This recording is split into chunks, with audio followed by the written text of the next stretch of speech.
All right, everyone. Welcome once again to the Faces of Business. I'm your host, Damon Pistolka, and I am excited for our guest today because we have Christian Ray Flores from Xponential Life. We're going to be talking today about coaching for high achievers to find their next chapter. Christian, thanks for being here today. Damon, thanks for having me. It's awesome. Yes. Well, Christian, we always like to start our show off the same way, and that's getting to know you a little bit better, telling us a bit about your background, how you got into what you're doing today, and you have a very interesting story. So let's don't spare the details on this. Really? Okay. So it is a confusing story. So I'm going to do my best to tell it in a very concise way that actually makes sense.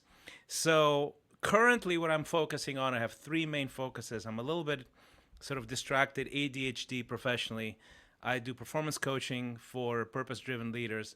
This is one company. The other one's called Third Drive. It's brand strategy. We have a small but award-winning team. We do incredible media and brand strategy for people. And we also do a lot of philanthropy. So we have this after-school academy in Africa and Mozambique called the Send Academy. And those are my main focuses right now. So how do I get into that, right? So that's the backstory. And the backstory actually makes sense why I do these three things, because I basically grew up on three different continents. My mom is Russian, my dad's Chilean. I was born in Moscow. They moved to Chile. Basically, they were going to settle there. We're going to live and die in Chile, right? And it was a good life until there was a military coup, a classic Latin American military coup. And at the time, the guys who came to power were really bad guys, and they put tens of thousands of people in concentration camps, killed a bunch of people, tortured all kinds of people. A lot of crime, a lot of just crimes against humanity level stuff, right? Mm-hmm. And my dad was one of those people. He was in a concentration camp. My first childhood memory is looking through sort of the barbed wire. My mom was trying to pass food through a soldier to him, and he was among the lucky ones. He was released, so he sort of left with his life intact, but it was a scary few months. And then we spent another few months in a refugee facility, a UN refugee facility, and eventually got sort of exiled into Germany, Russia, ended up in Africa. My dad got a contract that he was an engineer. So I grew up in Africa. So basically, it was like changing four countries by age 7. Very, very different countries, right? Very Oh, different yeah. cultures and languages. I ended up learning 4 languages by age 9, which I still speak. And that sort of formed a really strange tapestry of experiences, cultural experiences, suffering, danger, and that got really topped off when I was a teenager because my parents divorced, and my parents divorced, and my mom wanted to go back to Russia. So I ended up in the Soviet Union in this one-bedroom apartment. I slept in the kitchen. It's just awful. I was really upset, right? That because going from a tropical place to a place that had food lines, not a Yeah. fun experience, and it Yeah. was cold on top of that. But then it sort of turned around for me because I got a good education. I got an economics degree, and I went into music because I was musical my whole life. And I'm like, in my 20s, I'm gonna try. I'm gonna try. If I fail, it's fine. And I ended up being on national television by year one. I went from small clubs to bigger clubs to sports arenas. I was on television, radio, magazine covers, Mhm. everywhere. So I became one of the biggest pop stars in all of that post-Soviet space, like 15 different countries. I toured all over that, and even helped, elect the president. Boris Yeltsin was trailing behind in the polls, and I had this number one hit at the time called "Our Generation," and it was sort of this anthemy thing that everybody was into that song. So his campaign used it in a lot of those ads, and I Mhm. campaigned for him. I went on TV, and it was sort of the last time where the communists were about to win. They were actually leading in the polls, and we sort of helped them collectively, not just me, obviously, to get there and win. And we thought, this is it. Russia is going to be democratic and free, and of course, we were very naive, and Yeah. that sort of reversed when Putin came to power. Yeah. Yeah, so Yeah. that's basically the backstory, and because of that, now I do what? I do media because I produced other bands, and it went into start promoting media. Commercials, doing video, web Hmm. design, graphic, brand. I mean, and of course, my first big success is my personal brand, and I'm a huge fan of personal brand development now. And now it's the time to actually do it. And then, of course, personal coaching is essentially coming from this place of a high achiever, which I was, and realizing that so many of us who are in that, we're just extra driven, right? Extra ambitious. We have these gifts and these talents and this drive, but we also have these flat sides. And those flat sides, they get us eventually, right? And they prevent us actually from living an extraordinary exponential life, what I call. Yeah. And so one of my passions is to help people like myself. I've been doing it for a while, to basically be at the peak of their performance, at the top of their industry.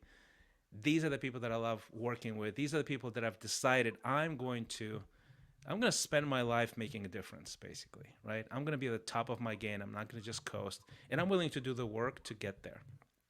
Yeah. So that's the coaching piece, and obviously the philanthropy is, I've seen so much poverty, I've experienced poverty, and I just wanted to give back. Yeah, so you talked about the flat spots that high achievers have, or blind spots or whatever you want to call them. So what are some of the things that you see when you're working with higher achievers that kind of run between them? It's like, if you look at 10 of them, 3 of them are going to have this kind of a Yeah, blind spot, classic. or Yeah. one, because there are some similar traits. Oh, absolutely. I mean, the number one thing is that they, let's say the two top things is this: they will overinvest in their professional development, obviously, and they will underinvest in their relationship and their family, right? Their friendships and their family. And that is, I mean, and those two dimensions are hugely important for Yeah. human flourishing, even business success, actually, right? Yeah. You make some enemies, your wife leaves you, and your kids resent you. Guess what? You're not going to be top of your game at all, right? Very, very quickly. And then all kinds of other things, like a domino effect of things, like you get a reputation, you're a jerk, people don't want to work with you. Mm-hmm. Instead of being an attractor, a magnet for other people, where you're respected, people come to you for wisdom and that kind of thing, right? And family is just hugely, massively important to do well long term on all kinds of levels. Psychologically, a source of joy, a source of belonging, a source of decompressing. The thing, that's what we care for at the end of the day when we're on our deathbed, right? We don't care about the bank account or the status or the achievements. We care about the people who loved us. Mm-hmm. So if you sort of under invest in that, you end up, yeah, you might get some financial success, maybe a lot of it, but you're gonna be on your third startup and your third wife. Who wants that kind of life, right? So that's probably Yes. one thing that comes to mind. I think the other one is ego and pride. And pride blinds people, and pride robs us of friendships, of wisdom, of progress. You're hungry, you're interested, and you advance, you accelerate, and then you reach this sort of mountaintop, and you're surrounded by, you know, yes people that work for you or want your approval, and you don't have enough people saying, hey, what are you doing? You need to correct course here. And you become essentially very, very much blindsided about all kinds of things. And I find a lot of people that they're eventually they get this signal from life that things are not going well, Mm-hmm. but because they've been in this bubble for so long, they don't even know how to navigate that, right? They just go, what is going on?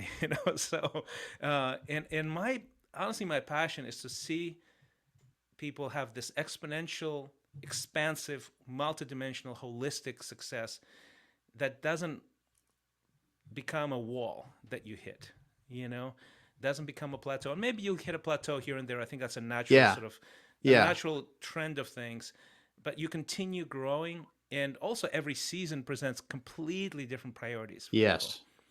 So you in one season you can be very well adjusted and happy, and then another season comes along and you don't know what to do, right? Mm-hmm. So how do you pivot? How do you turn? How do you flow with the seasons? So you're really flourishing throughout your life until old age. Yeah. Yeah. That's awesome. And I'll tell you, one of the things that I learned far too late in life is that over investing in your professional and under investing in your family.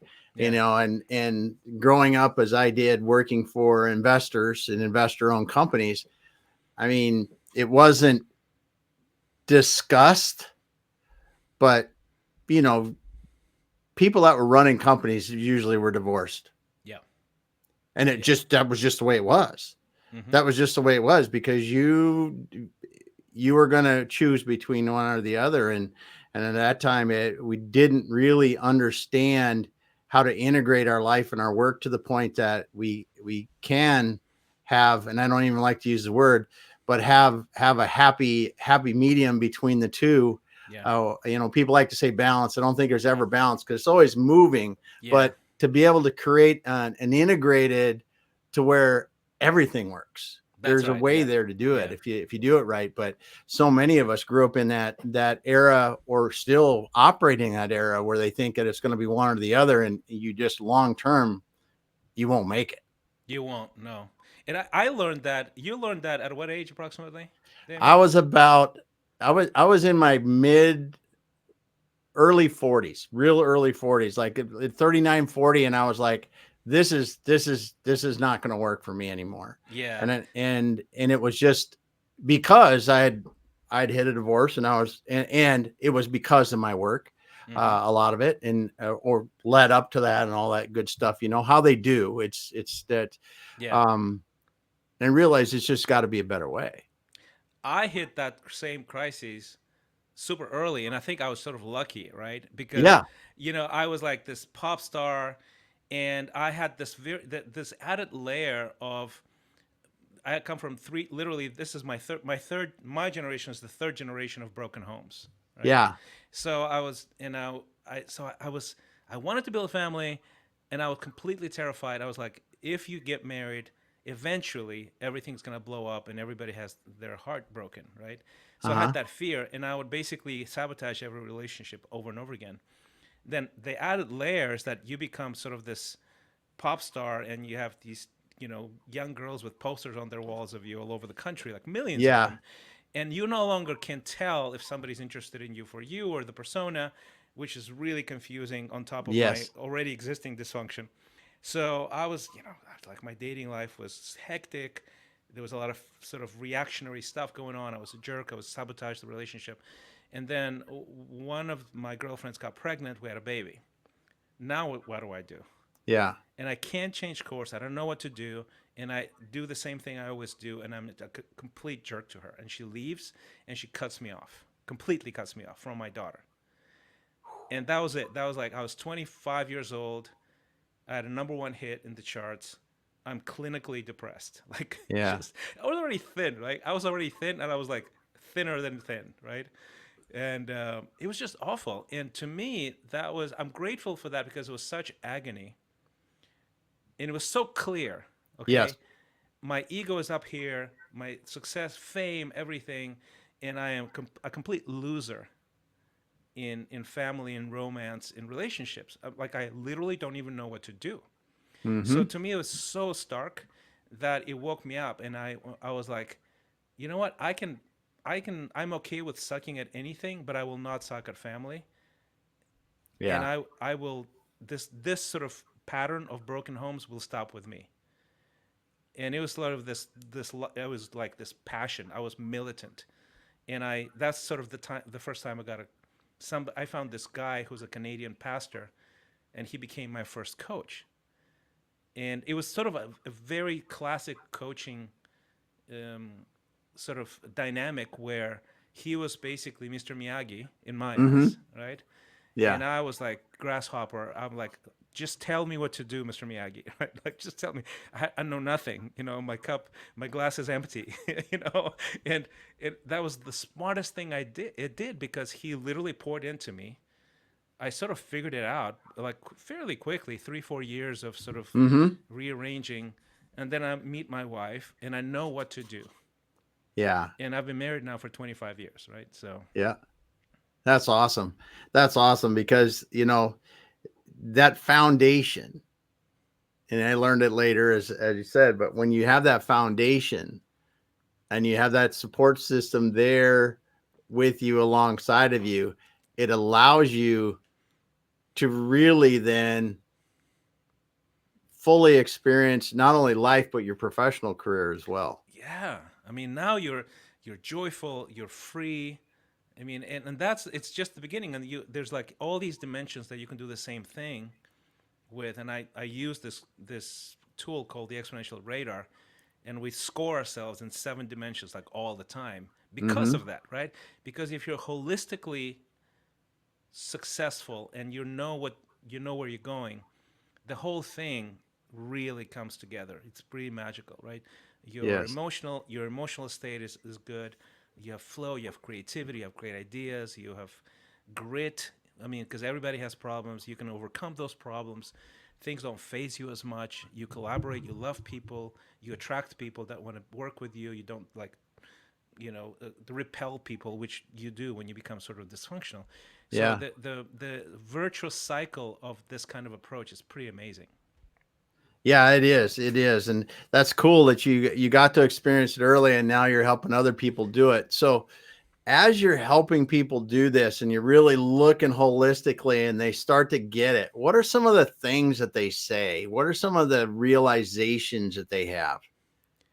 I think one is they're surprised once we start talking about it, how stressed out they are and how like they're numb to the fact that they're permanently stressed out, like Y- nonstop. Yes. And when I teach them, hey, you can change that. They're like, no, but this is just normal. This is what everybody, right? And I go, no, that's actually not normal. That's why you're stuck. Like let's fix that. And that's sort of one of the big things that people. It's very hard to get out of it, because life complexities, responsibilities, failures, shame, childhood trauma, all those things, they just sort of pile up, right? It's like this compound interest of bad fuel, I call it, actually, Yes. of bad fuel. So you're running on bad fuel, and you don't know you're running on bad fuel because you've been running on bad fuel for years, sometimes decades, right? Mm-hmm. And it's like, you get on good fuel and you start going, oh my gosh, this is possible, so that's one. The other one, I think, for me is, how let's say you go to college, you become good at something, and you're like, mid 20s or something, you just hit your stride, and you start getting, your first deals, or your whatever promotions, you get Yep. more responsibility, etc. And that's sort of a time where people, usually professionals, they grow, but then very slowly, especially if you become good at what you do, people throw responsibilities at you, right? Yes. So now you have, a department or a company or your VP or something. Then you have a wife. A wife has preferences and opinions. You have 2.5 kids. You have a dog. You have a mortgage. You have a car. Right? You have all kind status symbol stuff. All these layers add up, and you don't even notice how you stop growing. You stop dreaming. You stop creating new things, and now you're in maintenance mode, and you Yeah. just slow down, and you don't even notice that you slowed down, right?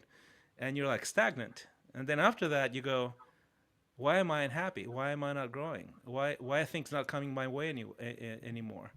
And a lot of people sort of stay in that space for quite a while, actually. Yes. So that's another big piece that I notice all the time, is sort of this slow down, stagnation, or going in circles, whatever you're experiencing, something like that. And then the third one, I think it's this: people are not aware of just how much self sabotage they have. Again, because there's a baseline. So they're in that. Let's say you're in that sort of plateau mode, right? Even it could be worse. It could be burnout mode, right? But let's say Yes. plateau. It's not that bad. It's plateau. You're sort of okay. And one, if you say to somebody like that, you start working with them and going, what are imagine 3 to 5 years. What's your ideal day? Your ideal week? And that exercise sort of starts moving things, and you go, huh.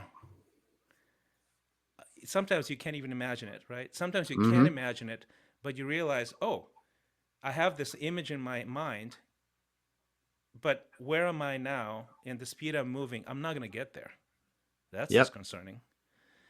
And you go, okay, so let's see how we can get there. What's that gonna? And then the moves that are required, the actual action that is required to do that, it causes this resistance, this shrinking, of this inner self-sabotage, low self-esteem. Mm-hmm. And when you're in a numb place, you don't notice it much. But if you're in an advancing, like, hey, I'm going to make some changes place, it just Yes. bubbles up to the surface, and people got very raw and self-aware, and what if I, like all this stuff, and it's all completely in your mind. That's sort of the what I try to sort of show people, like, this is a complete lie, man.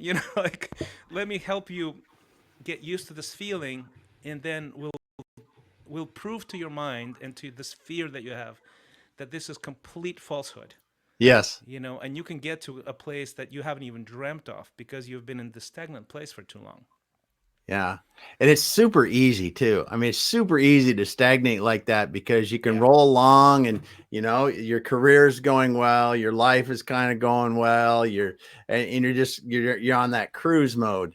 Yeah. And, as you, if you got family and you got kids or whatever's going on, it just kind of get in that cruise mode.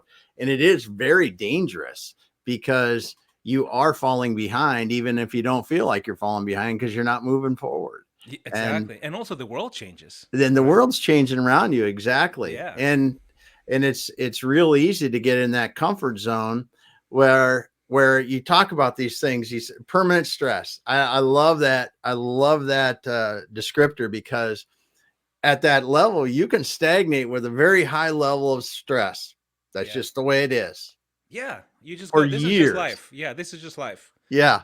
Yeah. And then the self-sabotage, as you said, is, well, I can't change that because that would require this and this, and those are such big things, or that would, and we talk ourselves out of 100 ways to make the stress better, to make the stagnation much less and allow us to grow, because the self-sabotaging makes it look like it's a mountain when it really is a series of little hills.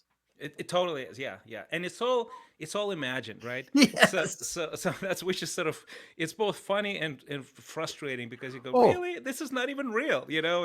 It's not even a real danger, right? And there's a way to sort of train yourself out of it, which is yes. really cool. I love to tell the story, and I'd love to tell you that Yes. to you, because it's sort of with Please this do. one. I sort of came up with this.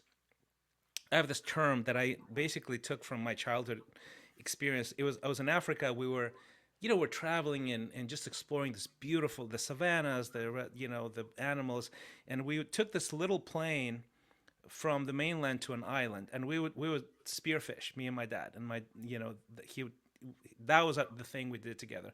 So the whole family was going.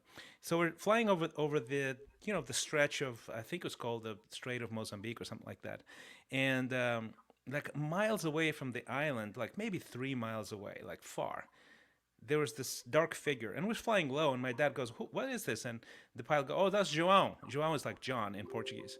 And it's like, "Who is he?" "Well, he's just fishing for lobster for the hotel, for the restaurant. That's what he does." I'm like, "Well, Mm-hmm. where's the boat?" He goes, "No, he doesn't have a boat. He just swims out." And he's like really far. And so we meet Joao eventually, and he takes us to the good spots, and he's like seriously Aquaman. Like, at least in my imagination, I was 12 years old. I was like, this guy Yes. is a god, right, of the water, and just extremely athletic and amazing. Like, we would see him do his thing when we were spearfishing, and he would just predict the trajectory of the fish like 3 feet ahead and just shoot ahead, and the fish just goes there. That kind of Yes. stuff, right? Like supernatural. And so we hang out for like a whole day, and he tells us. So he starts telling me about how he gets lobster, and he goes, "When I go down, the lobster's always under the rocks, right? That's where lobsters congregate. What else is there is sharks, because that's where they sleep, because they can't stop. They have to keep the water moving through there. Mm-hmm. And under the rocks, that's where the current goes, right? So there's Mm-hmm. sharks there." And we're like, "Sharks, crazy." And so what do you do when you have to get to the lobster? And he goes, "I just shake him." And we were like, "What?" And he goes, "Yeah, we just grab them by the fin and they swim away."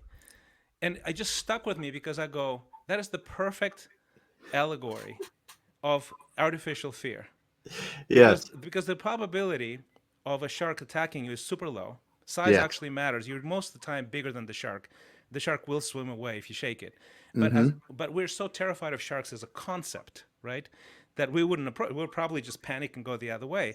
But this guy Exactly. wants to get to the lobster. So even the lobster is a great image. Like, hey, if you want to get to the good life, you have to shake some sharks along the way, and you have to learn how to do that, right?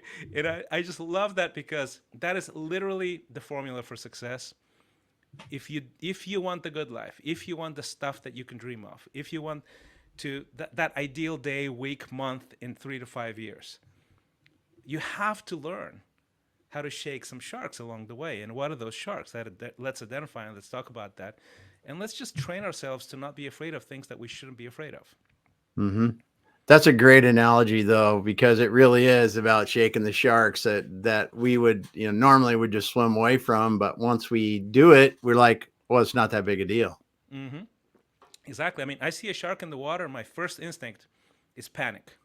Mm-hmm. But the reality is like there's zero, very close to zero probability of an attack. Yes. Yes. And that's what we do in life. Yeah. You know. So great. So great. So you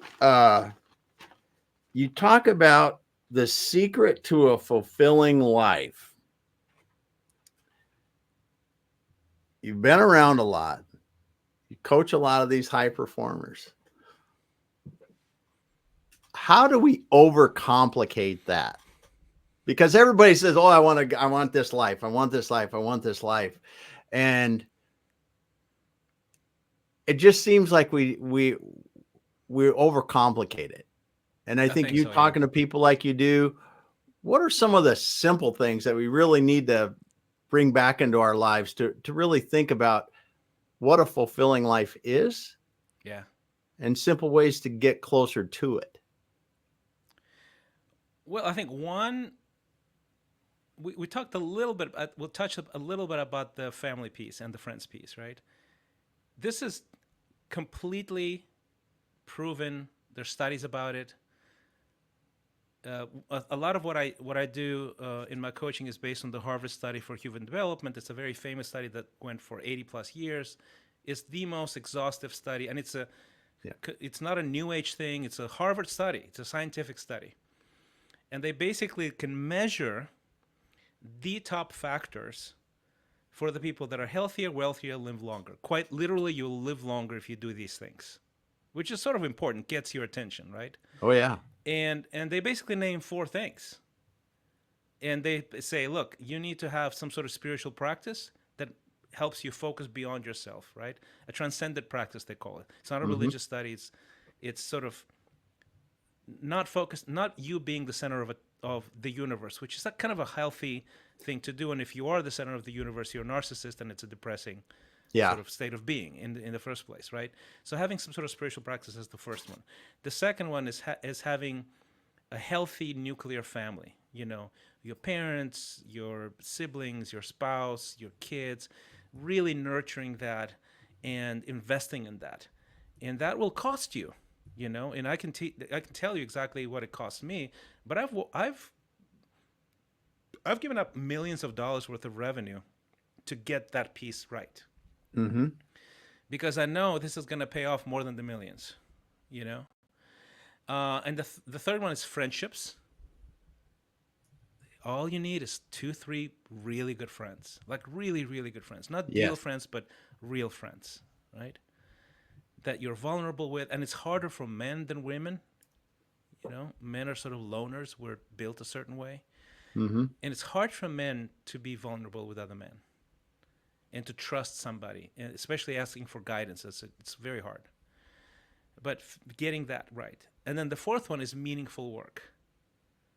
It's work that you feel like, you know what, I was born to contribute this way to humanity. So it's beyond the money, right? Beyond the prestige, beyond the Yes. status. It's something you go, I'm so good at this. I was born to do this. It gives me joy. Mm-hmm. You know, you get those four things right, and you're basically golden. You know, you will be literally happier, healthier, wealthier, and you will live longer. And Yeah. that's the exponential life in my book.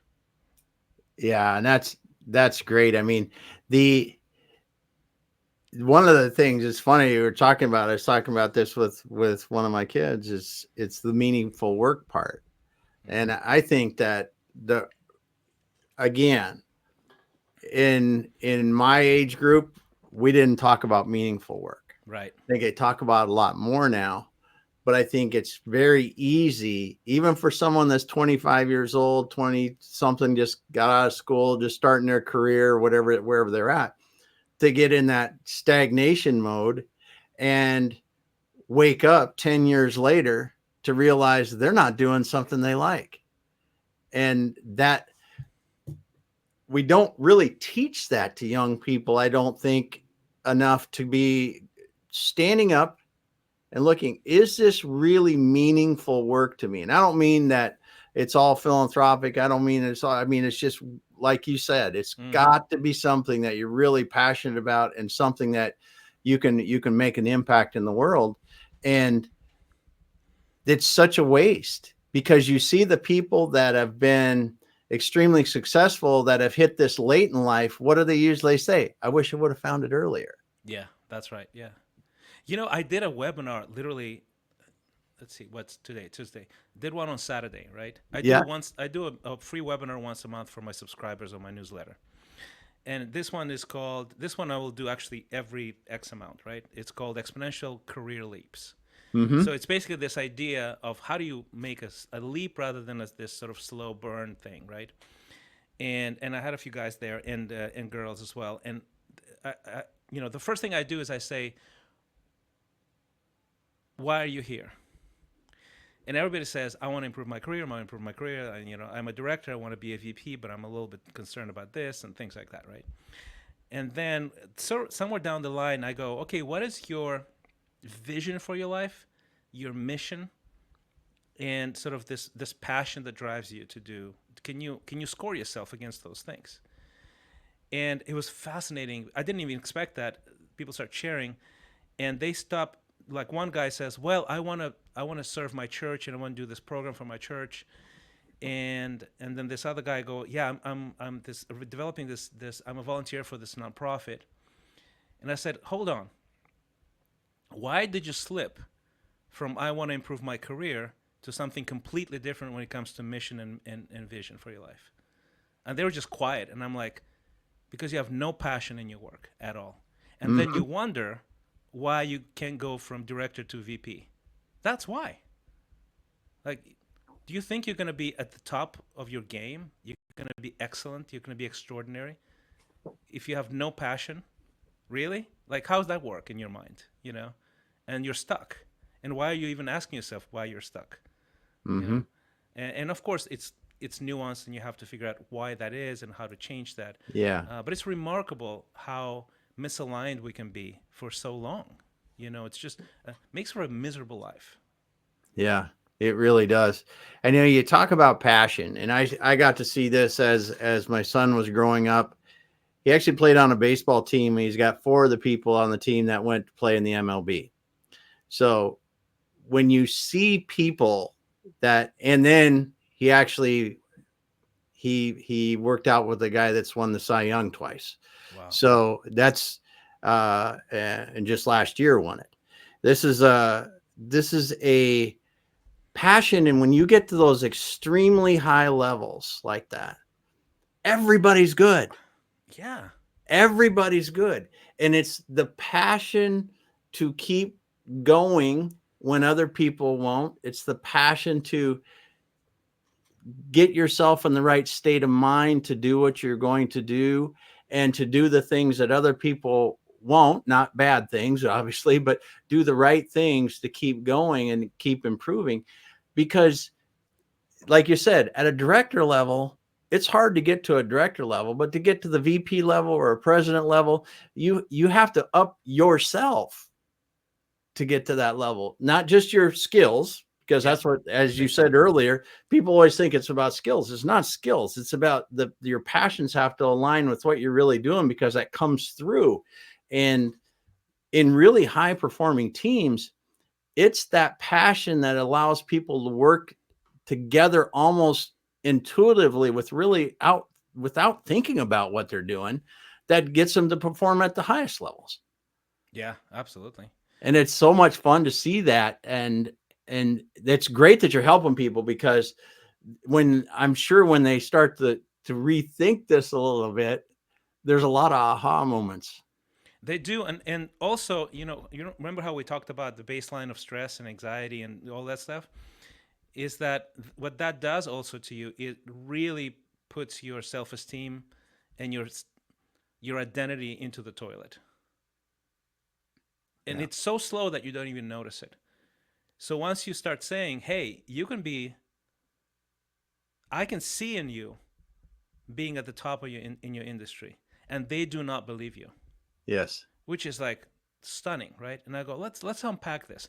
So start working on that, and I'll give you a quick example of someone who I interviewed. Actually, he's on my website now as a testimonial. He's this young executive, does commercial real estate, and he's done it for 7 years. He's really good at it, and it's just this the life in that business, in that corporate sort of role, convinced him he is a cog in a machine. Uh-huh.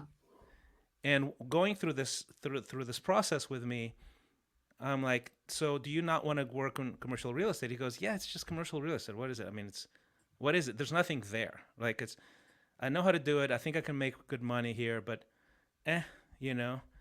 And I go, well, why would you stay? And I say, I don't know what else to do. So it's this very way you're sort of heavy, Mm-hmm. And this is a young guy with insane potential and pedigree, by the way, like Yeah. connections, pedigree, the whole thing.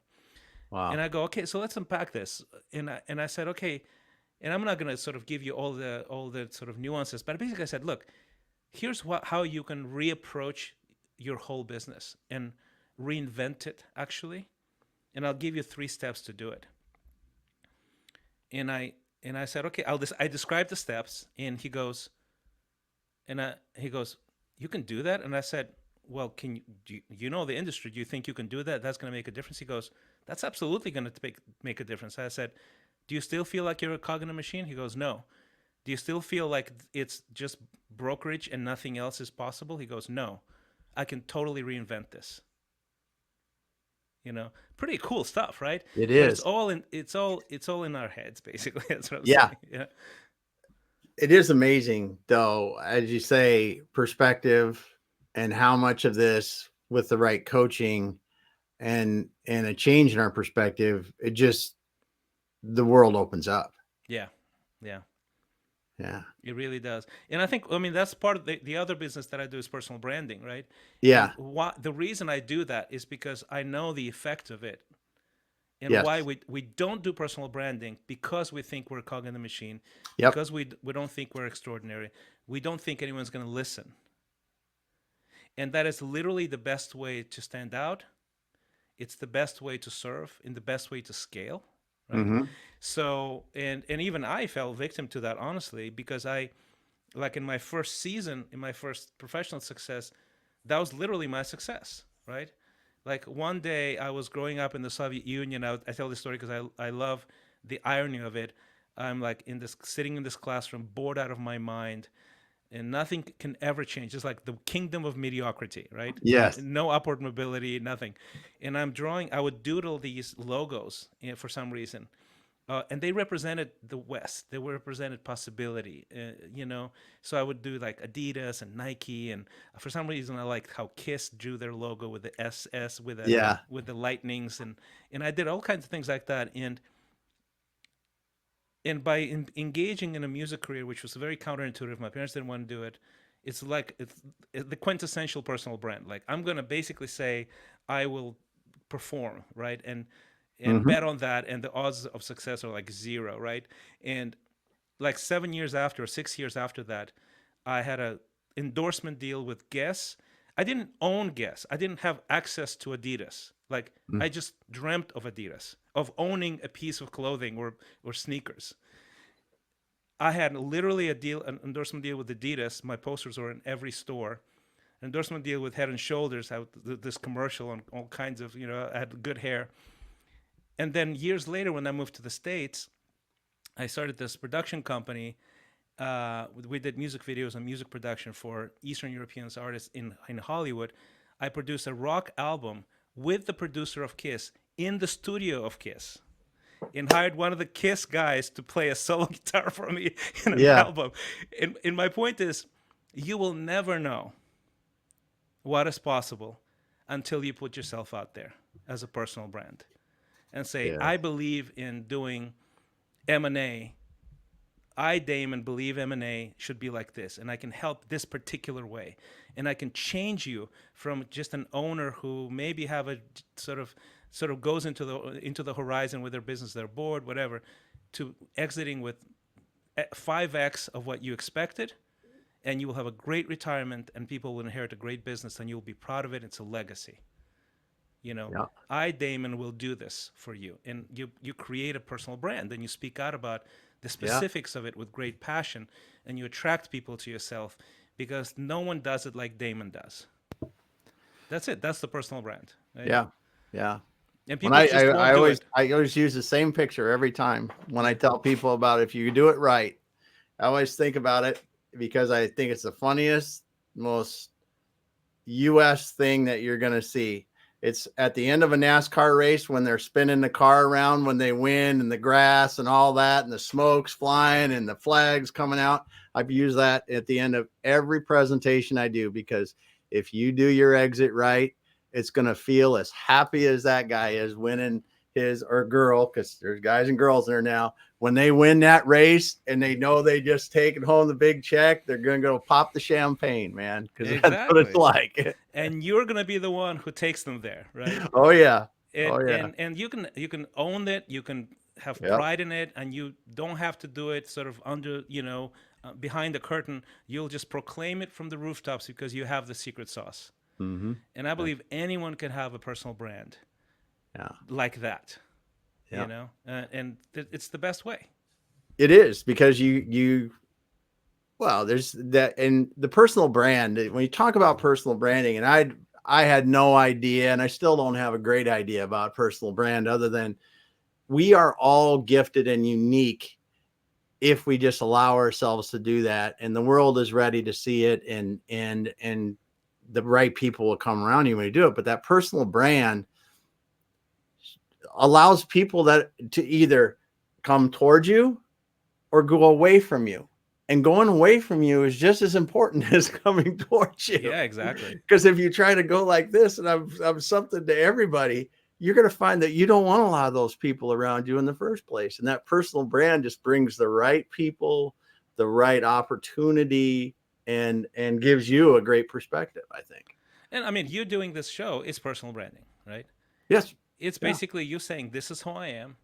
I want to talk. This is the kind of people I want to talk to. I like talking. Mm-hmm. I'll express my views. And in this whole thing, people go, I like this guy. I trust this guy. He has insights. That's personal branding. It's reputation at scale. That's what it is. Yeah. Yeah. Yeah. And to not do it, to me, seems like it's just stunning to me when people don't do it, right? Go, really?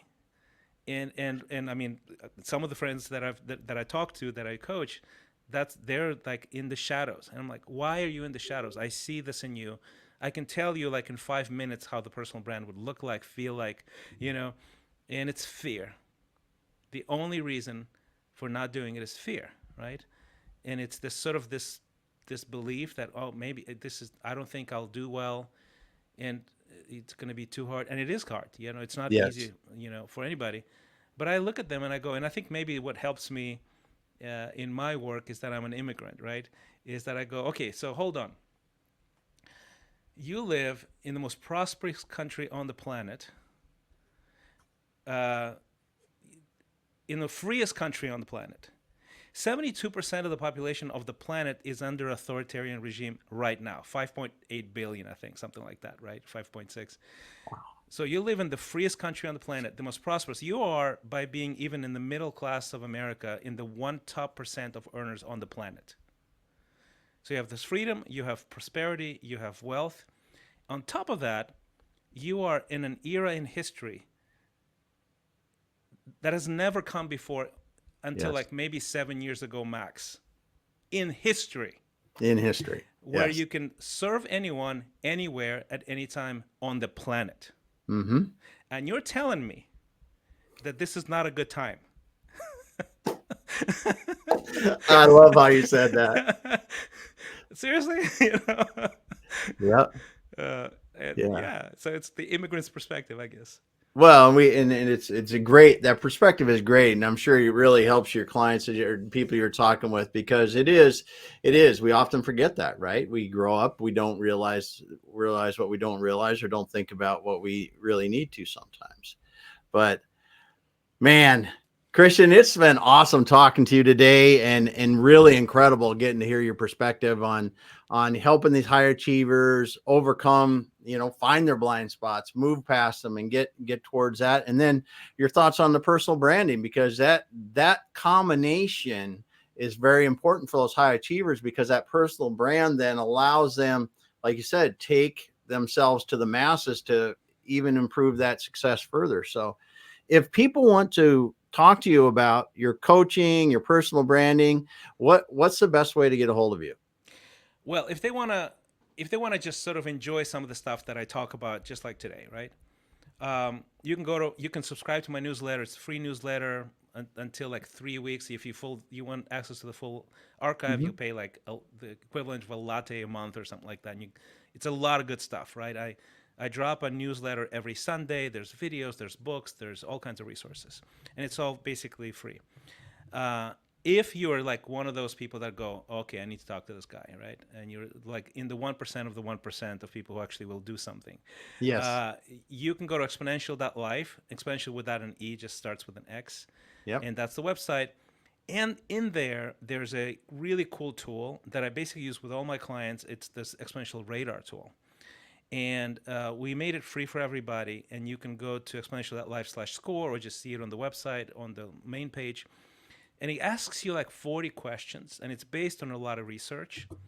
It takes maybe 7-8 minutes to complete, and what Mm-hmm. you get in your inbox is this clear report of where you're at across the most important dimensions of life, and you're either good or medium or low, Yes. and it gives you this very crisp picture, and you can just take it home and process it and decide what to do with it, or you can reach out to us and schedule a strategy call. We're mostly overbooked, so even if you schedule one, it's free.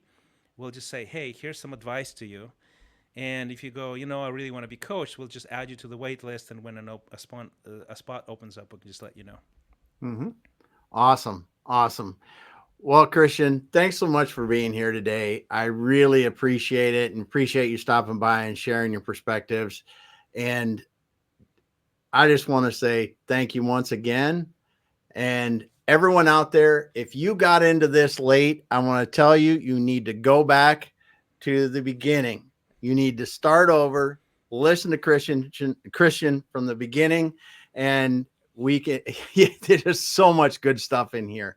And I want to say, I cannot pronounce your name, but she said, "Can you say the 4 things again?" And I will. They were spiritual, uh, a healthy nuclear family, friendships, and meaningful work, if I remember right. That's right. I had Yeah. them written down. But thanks for that. And I want to say thanks everyone for listening out there. If you didn't comment, we appreciate you being out there. We appreciate you coming back every week. I could see we had some listeners out there doing your thing. Appreciate it. Christian, hold on for a second. We'll finish up offline. Thanks again for being here. Thanks, Damon.